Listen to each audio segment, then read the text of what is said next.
Racikan Berita. Assalamualaikum warahmatullahi wabarakatuh. Hari ini Bang Din mengundang para tokoh pergerakan dan mewakili ormas-ormas dalam memperingati atau memperingati Hari Konstitusi pada tanggal 18 Agustus, yaitu mengembalikan penegakan daulat rakyat dengan kembali kepada UUD 45. Teriakan itu tentu bukan hal yang baru. Yang mesti harus dilakukan adalah teriakan-teriakan itu tidak dihargai oleh rezim ya, yang makin brutal dan bisa dikatakan kalau Pak Narko mengatakan biadab terhadap rakyat itu seperti nyamuk ya, seperti binatang diperlakukan. Bagaimana kita hanya bisa meneriak-teriakan selama ini tetapi tidak digubris. Kita tahu bahwa sekarang banyak peristiwa-peristiwa kepala negara mempunyai kesalahan sedikit saja sudah terjadi seperti kayak di Bangladesh misalnya. Nah, ini para tokoh ini tokoh yang luar biasa. Samping saya adalah Pak Edwin ya. Beliau tokoh nasional dan putra seorang pahlawan ya. Dan ada Pak Paulus dan ada Bu Dokter yang sedang tren ya, Dokter Tifa. Dan tentu kita tidak asing lagi, ada Pak Dr. Marwan Batubara, ya, salah satu tokoh pendiri Petisi 100, dan semua pergerakan ini terus akan mengkoreksi, tidak terpengaruh dengan orang mengatakan, tinggal 2 bulan dia lengser, bukan itu. Ya. Kita tadi sudah yel-yel, dia harus TSC, tangkap, seret, jebloskan, itu sudah perkataan yang sangat luar biasa dari seorang orang yang halus seperti kayak Pak Din dan sebagainya. Oleh karena itu, kita minta komentar sedikit dari para tokoh yang tadi kita melakukan satu deklarasi tadi. Mungkin kepada Pak Edwin dulu kami mohon sedikit harapan kepada supaya rakyat itu agak tergembirakan ini. Ternyata semua tokoh tidak tenggelam pada kekuasaan yang merasa hegemoni, dia sudah bisa menguasai sesuatu, dan bahkan sekarang berakhir bukan partai saja, ormas seolah dia merasa sudah dalam genggaman seperti itu. Apakah kita masih bisa bangkit? Saya kan Pak Din. Terima kasih. Jadi saya mewakili daripada aliansi gerakan G45. Jadi G45 ini merupakan aliansi dari puluhan ormas maupun tokoh-tokoh yang konsen untuk kembali kepada Undang-Undang 45 yang prosesnya menurut kami itu tidak sesuai dengan mekanisme keputusan kedaulatan rakyat. Itu urusan tersendiri. Tapi yang menjadi sorotan kita dalam Hari Konstitusi ini adalah bagaimana rezim Jokowi itu melakukan pelanggaran-pelanggaran Undang-Undang Dasar secara terus-menerus dan sistematis. Nah, itu yang menjadi concernnya. Dan ini harus dipertanggungjawabkan secara hukum maupun secara kenegaraan. Karena mekanisme Undang-Undang Dasar 2002 yang baru ini tidak mengenal pertanggungjawaban, kita tidak mengenal ada lembaga tertinggi negara lagi. Jadi pertanggungjawabnya ini yang loss. Itu yang semua dituntut kepada G45. Tapi yang penting bahwa segala sesuatu, apalagi menyangkut pelanggaran pidana, itu harus dipertanggungjawabkan oleh rezim ini, khususnya presiden. Jadi oleh karena itu peringatan ini sangat penting sekali untuk menjadi tolok ukur bahwa masih ada nggak sih peraturan hukum di Indonesia. Karena Indonesia ini berdasarkan kesepakatan adalah negara berdasar Rechtsstaat atau hukum, negara hukum, bukan negara Makstat atau negara kekuasaan. Itu masih ada apa enggak? Itu yang pertama. Kemudian yang kedua, yaitu semangat kita proklamasi adalah untuk bebas dari kolonialisme, imperialisme dalam segala bentuk manifestasinya. Ya kan? Jadi kita tersiksa, menderita, diperas segala macam. Yang sangat luar biasa adalah kita tahu tanam paksa, di mana penduduk Jawa dari 12 juta turun menjadi 8 juta, 4 juta tewas. Kemudian pembuatan jalan Anyer Panarukan yang menghabiskan ratusan ribu orang meninggal, ya kan? Nah, itu contoh-contoh titik kulminasi penjajahan. Belum di beberapa tempat yang kecil-kecil, lebih kecil lah maksud dari ini yang Karena itu kita pengen merdeka, lepas dari kolonialisme dan imperialisme. Kalau Bung Karno mengatakan kolonialisme dan imperialisme itu adalah anak kandung daripada kapitalisme. Jadi anak kandung. Nah, di daerahnya habis dia mau imperialisme, dia buat koloni-koloni baru untuk ngedot, ya kan gitu, intinya gitu. Nah, inilah lawan kita. Inilah kita merdeka jadi bangsa Indonesia. Kenapa kelompok etno nasionalis, yang Jawa, yang Ambon, yang semua bersatu, tujuannya adalah untuk lepas dari penjajahan ini. Sekarang pertanyaan kita, rezim ini seperti apa? Rezimnya Jokowi ini. Apakah dia sudah melaksanakan itu? Ternyata tidak. Justru dia langsung kerjasama bukan sama kolonialisme, imperialisme lagi. Dia langsung kerjasama kapitalisme. Terbukti dengan kerjasama IKN. Kemudian proses PSN itu. Kemudian kita lihat keingin dengan Ciptaker, undang-undang Ciptaker yang memihak kepada kapitalisme. Jadi ini adalah antek kapitalis sungguh yang namanya Jokowi. Dia harus mempertanggungjawabkan ini. Kita semua yang harus membatalkan semua pikiran-pikiran Jokowi yang sudah menjadi undang-undang maupun peraturan-peraturan dalam bentuk segala macam prestasinya. Itu tujuan kita. Jadi peringatan ini lebih pada pengikat bahwa kita menginginkan hari konstitusi untuk kepentingan kemerdekaan bangsa Indonesia yang ternyata sudah dijajah lagi oleh Jokowi yang di BKWKW dan dia menjadi kolonialisme dan imperialismenya ya dia dan kawan-kawan. Saya pikir itu esensinya. Iya, luar biasa. Baik, Pak Paulus, beliau melihat bahwa ini sudah seperti kayak negara nggak ada undang-undang dan bahkan sudah mengadopsi mana-mana dan sudah tidak menganggap ini. Nah, di dalam teriakan kita untuk kembali kepada UUD 45 itu, apa harapan Pak Paulus dan koreksi terhadap rezim ini? Ya, sebagaimana tadi saya sampaikan bahwa negara Indonesia berdasarkan pada hukum dan bukan pada kekuasaan. Tetapi dengan sedih kita melihat bahwa ternyata kekuasaan inilah yang kemudian mengendalikan hukum. Masalah kekuasaan ini yang menguasai hukum dan mengatur hukum untuk tujuan-tujuan sempit kekuasaan. Bukan untuk kekuasaan kan harusnya untuk kesejahteraan rakyat. Tapi di sini kekuasaan untuk kepentingan-kepentingan demi kekuasaan itu sendiri, demi kekuasaan-kekuasaan yang totaliter dan bahkan berkhidmat atau menghamba pada kaum kapitalis, pada kaum oligarki. Nah, inilah semua yang merupakan keprihatinan kami ini, gabungan dari berbagai macam gerakan. Karena kami sangat prihatin melihat penyelewengan terhadap konstitusi, terhadap Undang-Undang Dasar 45. Padahal Undang-Undang Dasar 45, apalagi kalau kita lihat pada bagian pembukaan preambul, itu merupakan cita-cita kemerdekaan Indonesia. Penyimpangan atau pelanggaran terhadap Undang-Undang Dasar dari konstitusi berarti juga pengingkaran terhadap cita-cita berbangsa dan bernegara yang telah dicanangkan oleh para pendiri bangsa.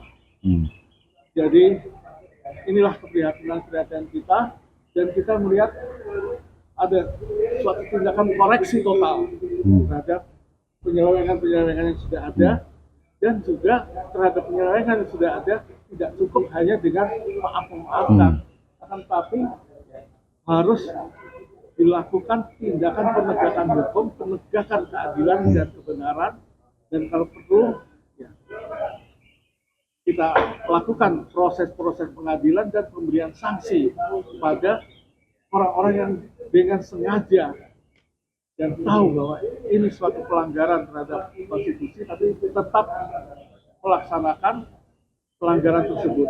Jadi inilah keprihatinan. Dengan demikian kami mengajak seluruh elemen masyarakat untuk bersama-sama. Inilah perjuangan kita bersama demi bangsa dan negara Indonesia. Dan ini adalah untuk menyelamatkan bangsa dan negara Indonesia ke depan agar tetap sesuai dengan cita-cita para pendiri bangsa. Ya, terima kasih Pak Paulus. Ibu Dr. Tifa Fauziah, ya. Kita melihat kekuasaan yang brutal seperti kayak gini. Dan harapan rakyat sebenarnya kan pengaduannya kepada DPR. Tapi rakyat sudah sama ini sudah melupakan DPR bisa melakukan apapun. Dan kepada TNI rakyat ini sebenarnya berteriak, wahai tentara, apakah para tentara ini tidak melihat bagaimana kurang ajarnya kekuasaan ini kepada rakyat? Akankah tentara yang diharapkan mempunyai kemampuan untuk bertegak di tengah-tengah tetap belum bergeming sekarang ini? Nah, saya berharap seperti apa harapan Dr. Fauziah Tifa untuk melihat ini? Saya silakan, Dok. Iya, baik. Yang sebetulnya saat ini ya, ini kan situasi sudah sangat genting. Karena kekuasaan sudah berkolaborasi dengan kapitalisme, dengan oligarki. Dan mereka nyaris menguasai 2/3 dari negara ini dengan tujuan untuk mereka sendiri. Artinya pada titik ini sudah betul-betul terjadi penguasa beserta klonnya berhadapan dengan rakyat.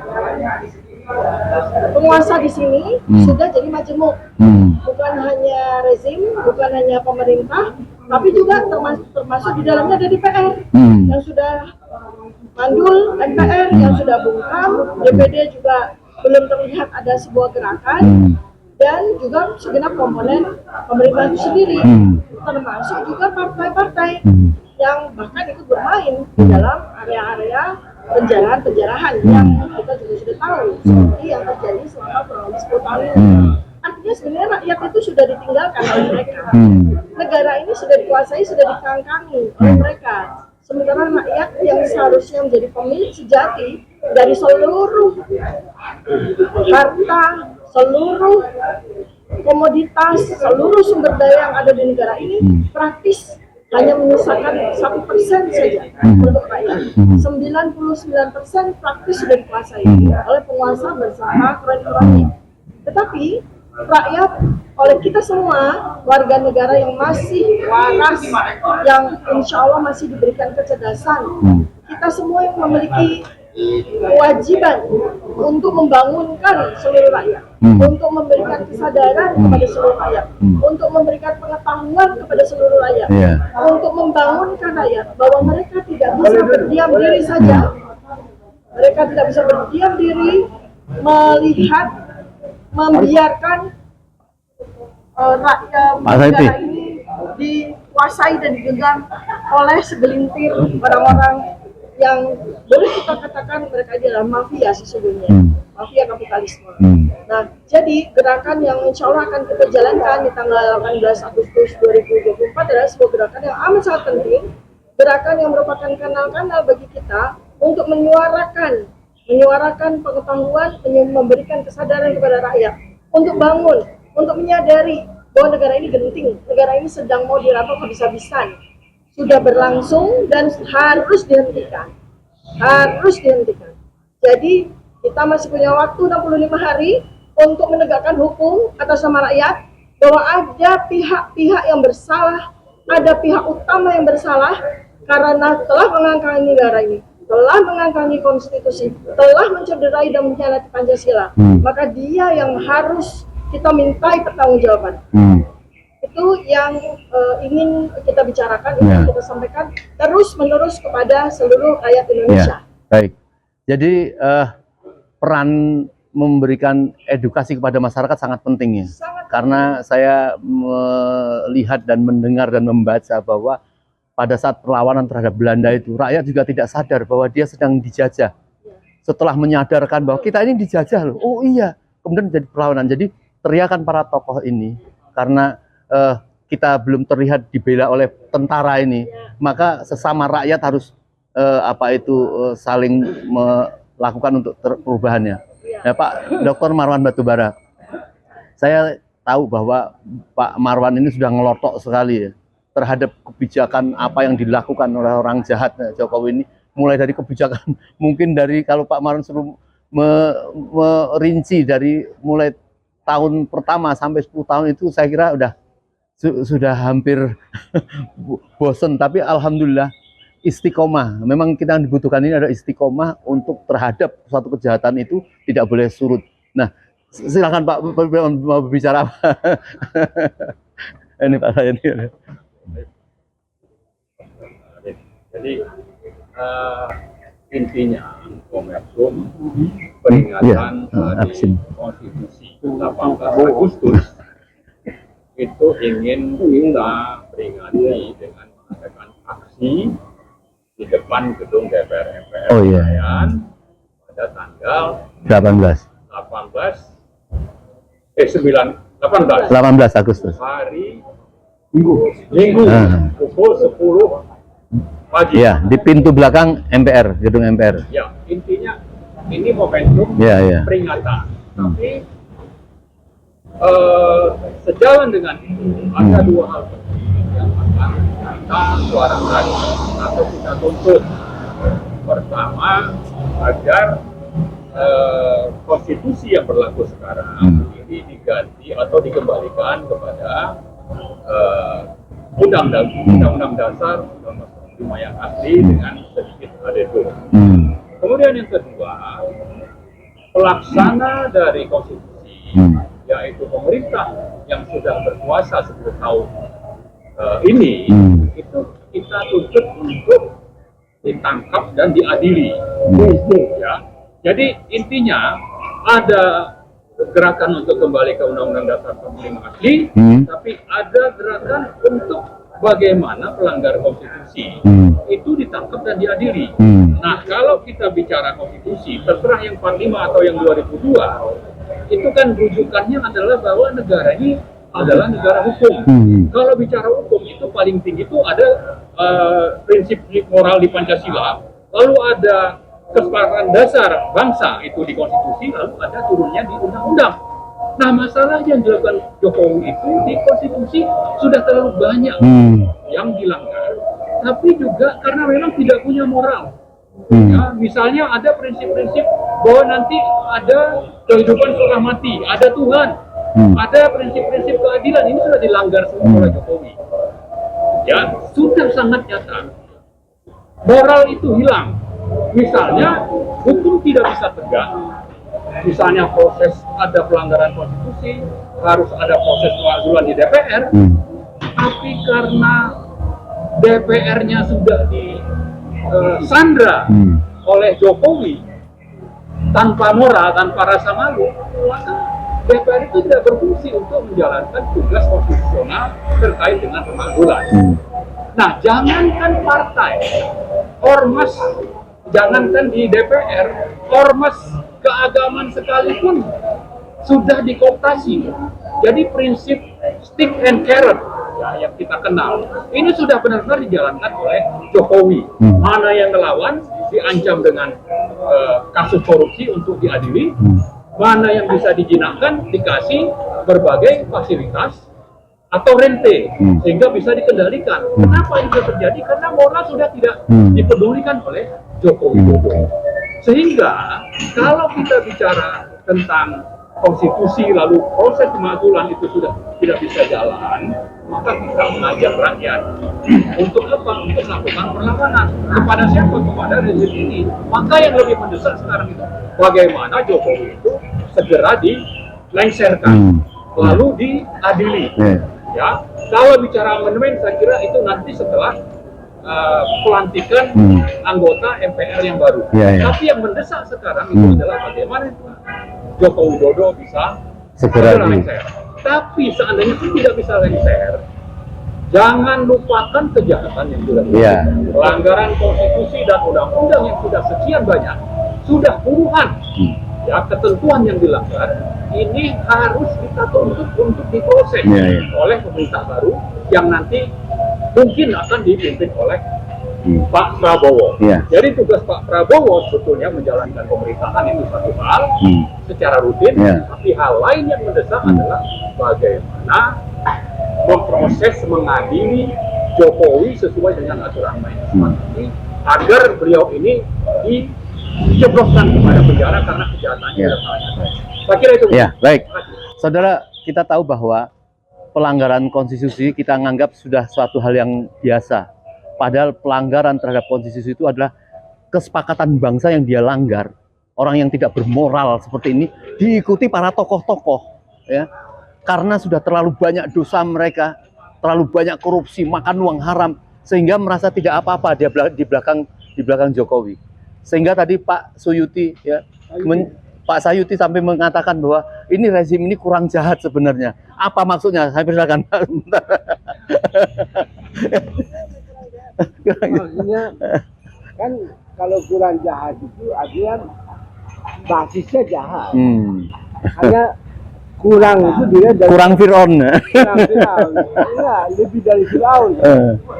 Jadi kurang itu dia dari perspektif dialektis. Biasanya kalau jahat itu jahat benar dilakukan profesional. Ya, profesional itu persiapan kejahatan yang struktural itu jangan dilakukan 2 bulan sebelumnya, sebelum lengser. Itu tidak, menurut saya tidak profesional. Jadi mestinya mereka yang terlibat dalam kebijakan-kebijakan atau mendapatkan keuntungan dari kebijakan, seperti misalnya 20 triliun diberikan kepada swasta yang diputuskan menjadi PSN. Ada 2, jadi kali 2 jadi 40. Mereka ini mesti menyadari apakah secara etik mereka berhak menerima uang itu atau tidak.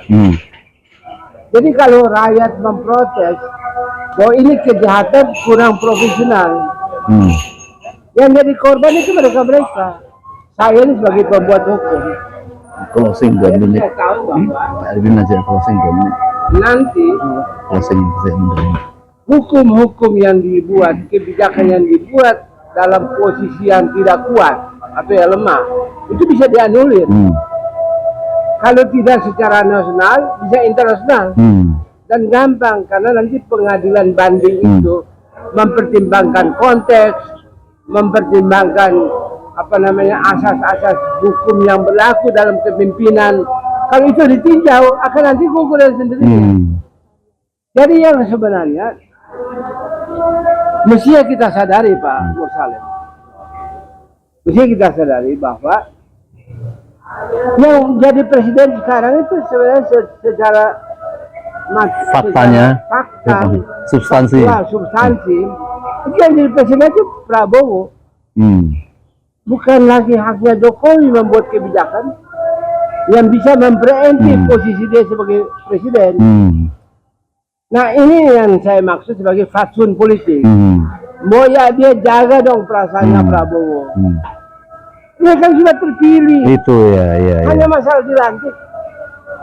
Kalau kita lihat misalnya, ini hanya karena kesalahan saja dalam pembuatan undang-undang. Mestinya sesudah dipilih itu langsung dilantik. Ini karena mereka antisipasi ada 2 putaran. Jadi diundur agak jauh sedikit, sehingga yang terpilih itu menunggu agak lama.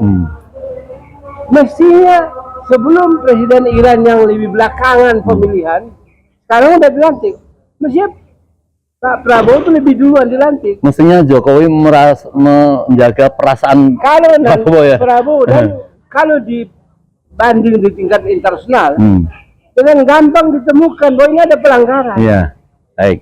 Jadi kebijakan-kebijakan ini menurut saya itu, mau ya jangan sibuk bikin kebijakan yang nanti juga akhirnya tidak ada gunanya. Kasihan mereka ini. Iya. Gitu. Dan Anda bayangkan ya, saya baca dari tulisannya Pak Marwan Batubara, walaupun disebutkan nama samaran. Kayak bagaimana hak orang itu di zaman sekarang masih bisa terjadi seperti itu. Tanah mereka dirampas, kemudian dibangun dinding secara paksa yang membatasi mereka dengan penjaluan, dan dipaksa terima duit sekian. Kok bisa terjadi di sekarang ini gitu? Belanda nggak begitu amat ya? Nggak usah Belanda, maksudnya kita dalam sejarah pemerintahan kita kan itu sudah kita buang, sudah boleh terjadi. Kok bisa dalam waktu 2 bulan sebelum pelantikan, dan sebenarnya sudah presidennya sudah ada. Kok tega banget Jokowi membuat kebijakan seperti itu? Menurut saya pemerintahan ini mati rasa. Jadi saya cuma nggak mau bilang aja bahwa kebijakan-kebijakan ini bukan dibuat dalam ranah kemanusiaan. Ini bukan dunia manusia ini, model kebijakan begini.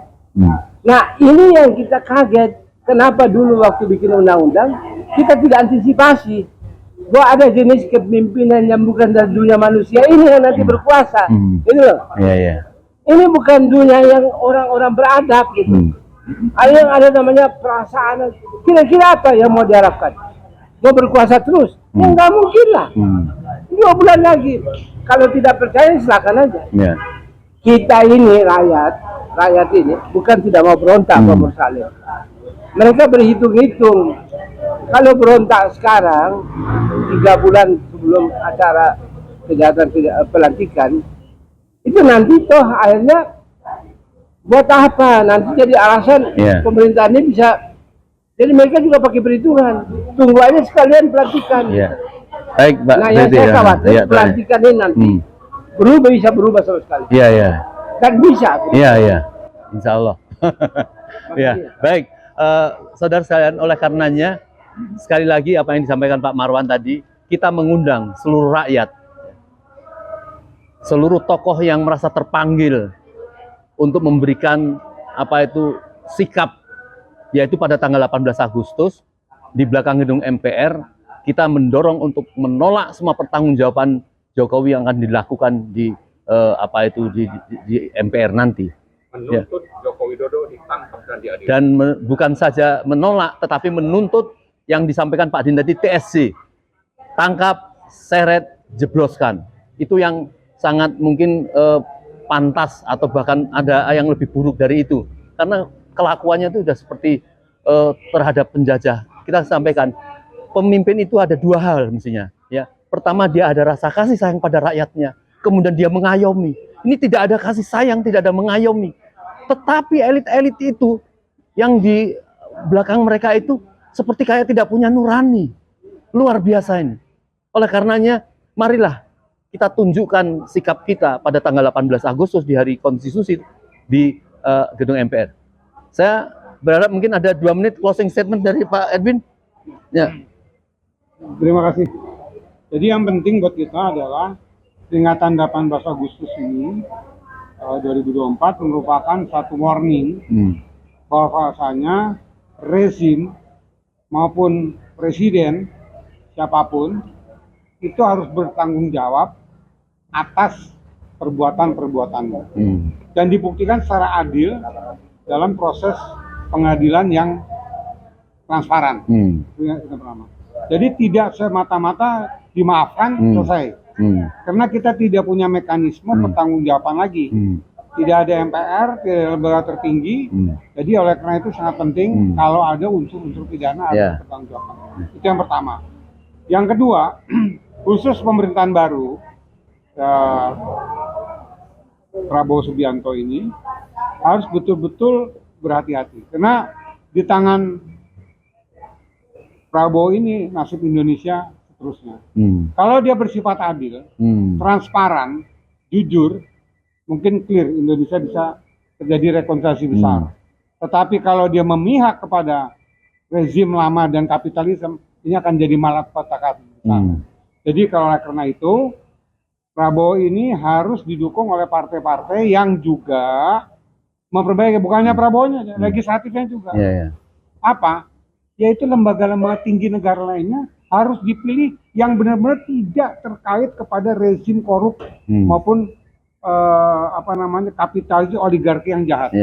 Jadi nanti yang akan memilih KPK misalkan dari partai-partai, memilih Mahkamah Agung partai-partai, ya kan, yang ada di DPR, kemudian memilih Komisi Yudisial, ya kan, memilih Mahkamah Konstitusi, ya kan, dan lain sebagainya termasuk DPD.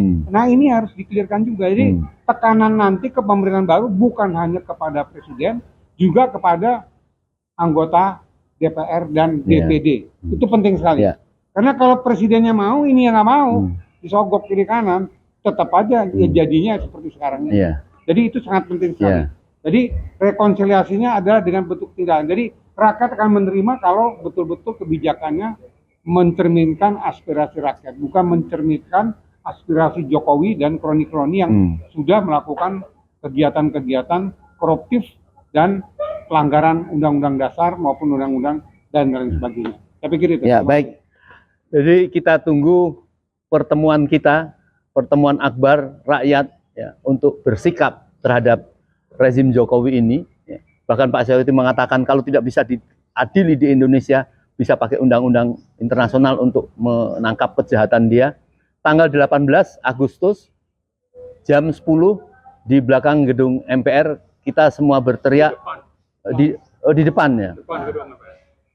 Enggak dari pintu. Ya, pemilik MPR nggak boleh di belakang.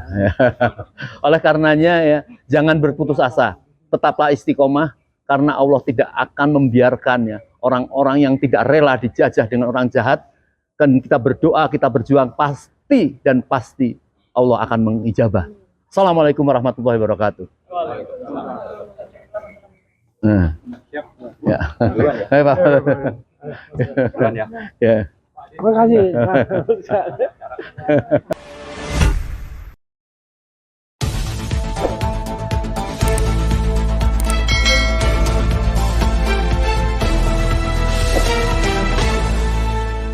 Racikan Berita